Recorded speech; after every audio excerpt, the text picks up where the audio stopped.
సల్కాపురం గ్రామానికి చెందిన విఆర్ఓ మదిలేటి గతంలో విఆర్ఏ నుంచి విఆర్ఓగా అప్గ్రేడ్ అయ్యారు. విఆర్ఓగా ఆయన అప్గ్రేడ్ అయినప్పటి నుంచి కూడా మొదట కర్నూలు మండలంలో పనిచేశారు. ఇప్పుడు కల్లూరు మండలంలో అర్బన్లో విఆర్ఓగా విధులు నిర్వహిస్తున్నారు.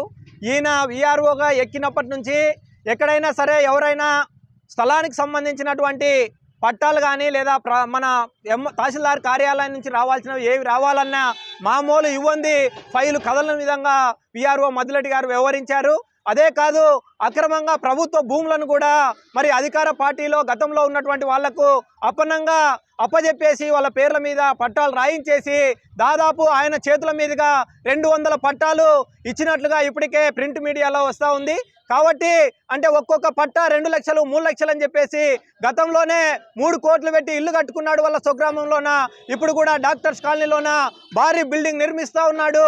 అయినా సరే ఎంఆర్ఓ గారు కానీ లేదా జిల్లా అధికారులు కానీ ఎవరు కూడా ఆయన పైన ఎట్లాంటి యాక్షన్ తీసుకోలేదు. కాబట్టి భారత ప్రజాతంత్ర డివైఎఫ్ఐ ఈరోజు ఆయన పైన ఇమ్మీడియట్లీగా మీరు సస్పెండ్ చేయాలని చెప్పేసి మేము డిమాండ్ చేస్తున్నాం.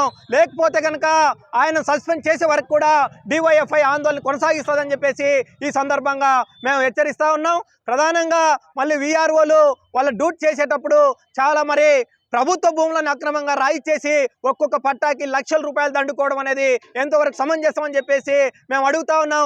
ఎవరైనా పేదవాళ్ళు చిన్న పని చేయండి అంటే పేరులో మార్పు చేయండి అంటే కూడా దానికోసం వెళ్తే సముద్రాల తరబడి తిప్పుకునేటటువంటి తహసీల్దార్ కార్యాలయ సిబ్బంది ఈరోజు ఎవడైతే మామూలు ఇస్తాడో ఆ మామూలు ఇచ్చినటువంటి వాళ్లకు అక్రమాలు చేసే విఆర్ఓలకు మాత్రం మరి వెంటనే నిమిషాల మీద పనులు చేస్తూ ఉన్నారు. అట్లాంటి విఆర్ఓలకు సహకరించినటువంటి తహసీల్దార్ల పైన కూడా వెంటనే చర్య తీసుకోవాలని చెప్పేసి మేము డిమాండ్ చేస్తున్నాం. నా పేరు నాగేశు, డివైఎఫ్ఐ జిల్లా కార్యదర్శి, కర్నూలు.